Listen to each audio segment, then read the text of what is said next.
Starting with the third part, accounting for lease transactions. What is lease? Lease है rental का बड़ा भाई. कोई एसेट है जो हमारे पास ओन करने की कैपेबिलिटी तो है, बट हम क्यों ओन करें यार? ओन करेंगे से 10 करोड़ जाएगा, लीज पे ले लेते हैं, हर साल से 10 लाख जाएगा और एसेट का काम भी हो जाएगा. यूजुअली जो कैपिटल इंटेंसिव होते हैं ना बिजनेसेस, काइंड ऑफ माइनिंग या कोल वगैरह टाइप के, उनके पास जो ट्रक्स होते हैं दोज आर ऑल लीज्ड. जो एयरप्लेन्स होते हैं those are all leased, right? Because the cost of owning such assets is very very high. Lease is of two types, one is capital lease, one is operating lease. Capital lease क्या बोलती है कि यार कोई भी चार में से एक कंडीशन में सेटिस्फाई कर दूं ना तो आई एम कैपिटल लीज और else I am operating lease. What are those conditions? First is in a lease transaction there are two parties. One is lessor जो लीज पे दे रहा है एंड लीजी जो लीज पे ले रहा है, राइट? अगर एट द एंड हमारे पास ओनरशिप ट्रांसफर करने का तरीका है ना, या एक क्लॉज उसमें डाला हुआ है अग्रीमेंट में, then it's an capital lease. और एल्स एट द एंड हमारे पास असेट को परचेज करने का ऑप्शन है तो भी वो कैपिटल लीज है, भले वो डिस्काउंटेड प्राइस हो या बार्गेन प्राइस हो या फ्री ऑफ कॉस्ट या ओनरशिप ट्रांसफर कर दो तो वो कैपिटल लीज के अंदर जाएगा.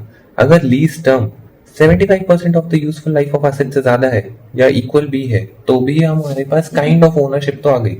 फॉर एग्जाम्पल, एक कार मैंने लीज पे ली जिसकी लाइफ से 15 साल, एंड मैंने उसको लीज पे ले लिया 12 या 13 साल के लिए.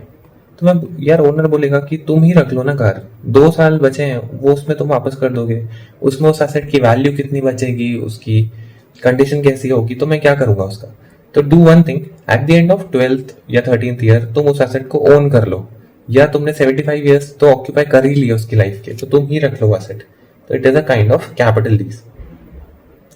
और else the present value of lease payments जो हर साल हम उसको रेंट पे कर रहे थे उस एसेट को यूज करने के लिए, उसको लीज रेंट बोलते हैं. उसकी जो प्रेजेंट वैल्यू है वो 90% ऑफ एसेट की फेयर मार्केट वैल्यू से ज्यादा है या इक्वल टू है.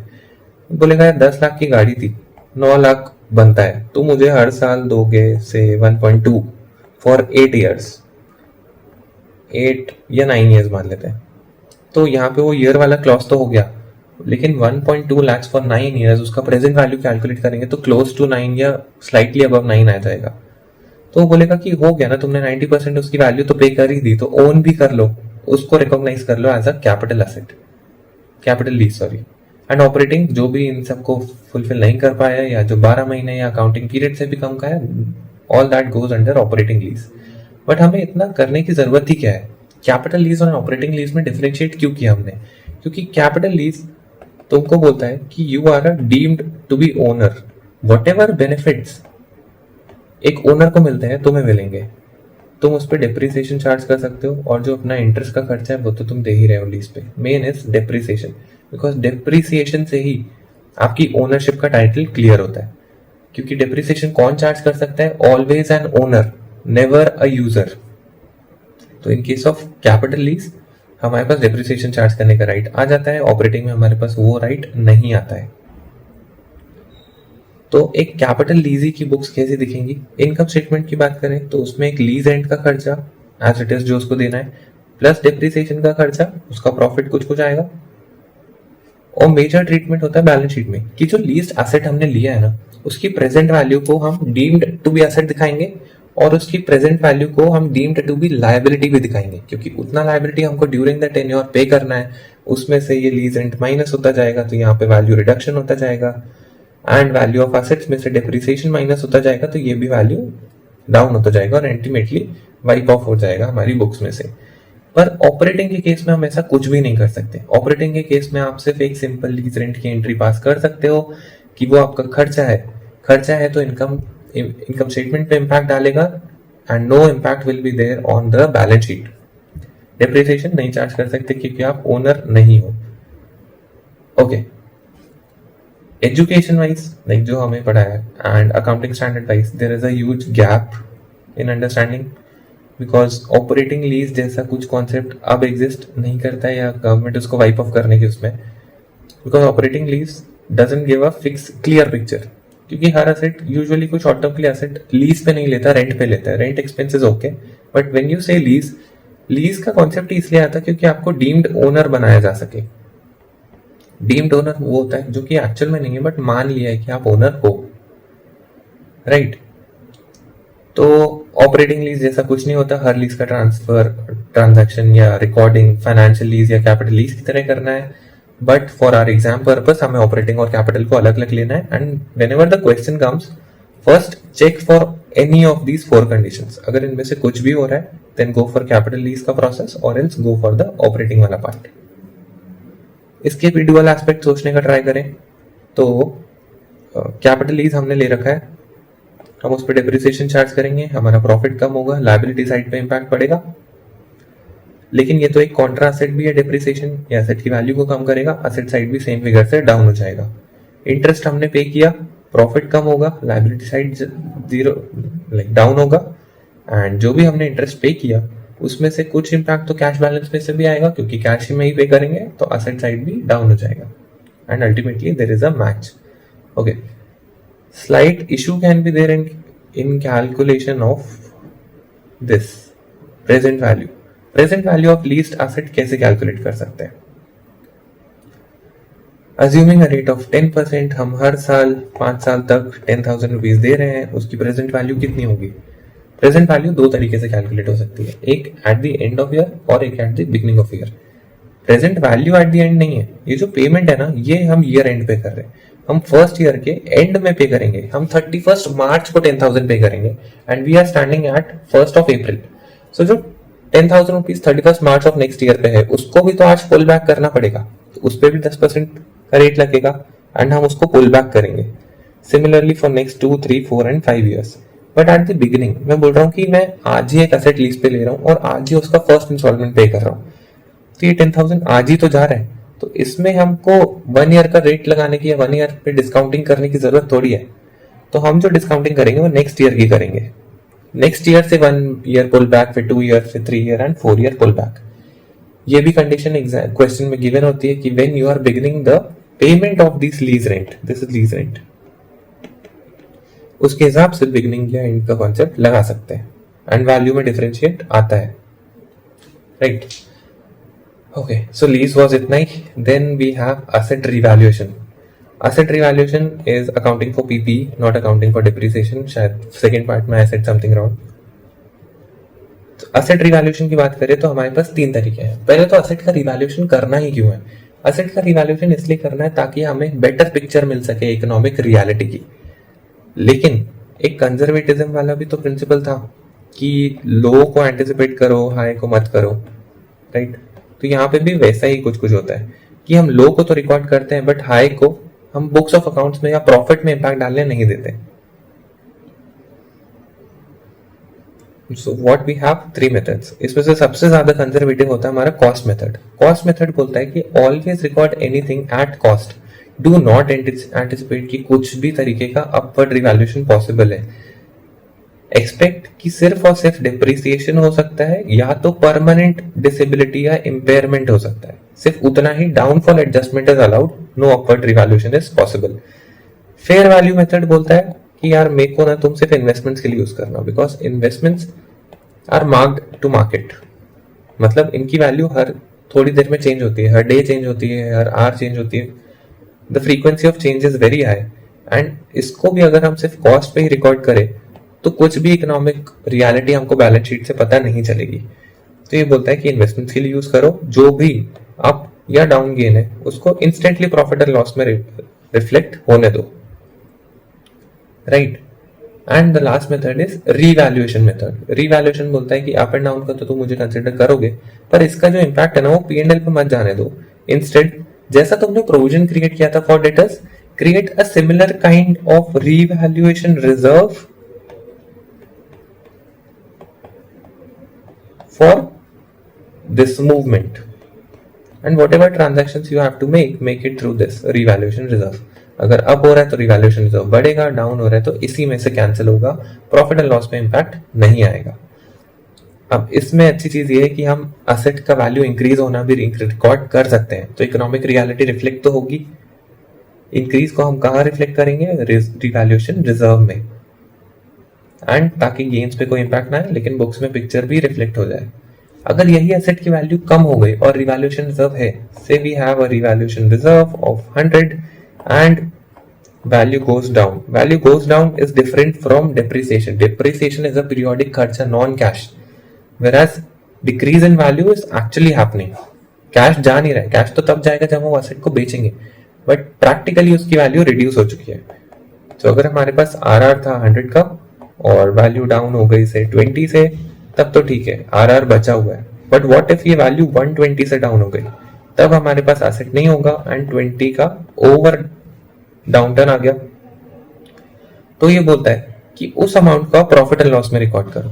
जब तक आपके पास रिवैल्यूएशन रिजर्व है, till the time you have revaluation reserve, consider every kind of decrease in value from that revaluation reserve. But whence the reserve is exhausted, you have to use profit and loss for recording that excess amount. That's it. तो asset revaluation recording भी इतना ही है खाली. Accounting for equity. Equity accounting companies के base पे होती है. Schedule 3 apply होता है कंपनीज एक्ट. एंड इस पिरामिड को समझना is interesting and like easy भी है. So how many types of share capital do we have? Share capital होता क्या है? वो पैसा जो बिजनेस को लग रहा है, जो उसने इक्विटी शेयर होल्डर से रेस किया है या प्रेफरेंस शेयर होल्डर से रेस किया है. तो हमारे पास इतना टाइप की कैपिटल होती है. First is the authorise capital. Authorise capital वो होती है जिसकी कंपनी ने ना परमिट ले रखी है. किससे लेगा? सेबी से. कि यार मैं अपने प्रोस्पेक्ट में लिख रहा हूँ कि मैं इतना during the whole tenure of my life मैं इतना रेस करने की इच्छा रखता हूँ. से 1 CR 10 रुपए का एक शेयर होगा, 10 लाख शेयर्स में इशू करूंगा. हो गया, मुझे परमिट मिल गई, I am allowed to race. But on the first issue मुझे सिर्फ 60 लाख का रिक्वायरमेंट है, तो मैंने सिर्फ 6 लाख शेयर्स इशू किए ऑफ ₹10 ईच. मेरा एक्चुअल अमाउंट हो गया, इतना मैंने इशू किया है. जरूरी नहीं है कि जो मैंने इशू किया वो मुझे मिल भी गया, क्योंकि नेक्स्ट स्टेप में आता है सब्सक्राइब्ड कैपिटल. अब सब्सक्रिप्शन के ऊपर क्लॉज होता है सेबी के कि एक सर्टेन परसेंटेज के ऊपर आपका सब्सक्रिप्शन होना चाहिए, तभी आपका आईपीओ सक्सेसफुल होता है. तो से वो भी हो गया, 100% सब्सक्रिप्शन हो गया, लोग इंटरेस्टेड है मेरे बिजनेस में, तो 6 lakh shares at ₹10 subscribed. Then called up capital.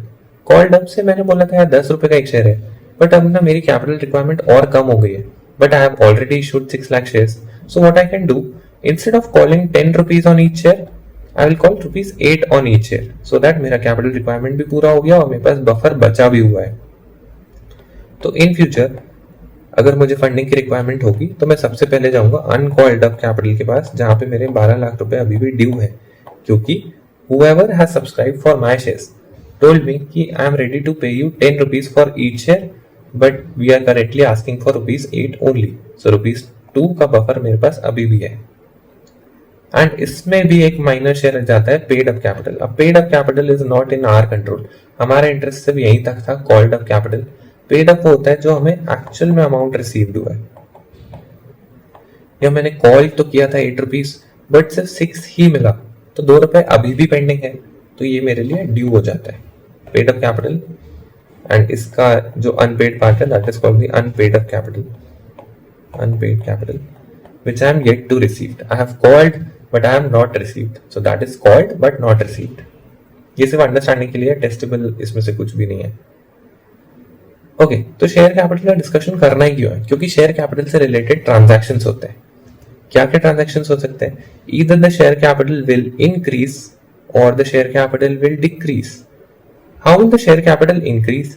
अगर हम फर्दर इशू मारे 25 का तो शेयर कैपिटल इंक्रीज होगी, या तो हम बायबैक या रिपर्चेस कर ले तो शेयर कैपिटल डिक्रीज होगी. ओके, थोड़ा सा out of context, out of education, कि यार जो फेस वैल्यू होती है ना रियल में भी किसी भी शेयर की सिर्फ 10 रुपए होती है, बट मार्केट में देखें तो कोई शेयर 250 का ट्रेड कर रहा है, 200 का ट्रेड कर रहा है, 63 का कर रहा है, 1000 का कर रहा है, 1 लाख का भी कर रहा है. तो how is all that decided? That is decided based on the securities premium. चलो मार्केट में तो ठीक है, मार्केट में तो जो गेम होता है that is of demand and supply, right? But whenever a company issues N IPO for the very first time that floats into the primary market. And primary market में भी एक प्राइस का band decide होता है, जो कि investment bankers का काम है. प्राइस बैंड डिसाइड होता है कि से 100 से 120 के बीच में हमारे शेयर्स लॉन्च होंगे, and if you are interested you can make a bid out of it. अब इसमें से भी जो 100 और 120 का हमने रेंज सेट किया है, उसमें से भी फेस वैल्यू 10 ही है. Whatever extra we are asking for the securities premium reserve, because हमारे बिजनेस की कैपेबिलिटी है, we are asking for a premium of this much amount that can be used in business. Share capital आपकी liability restricted सिर्फ 10 तक है, उसके ऊपर जो भी है वो सिक्योरिटीज प्रीमियम है.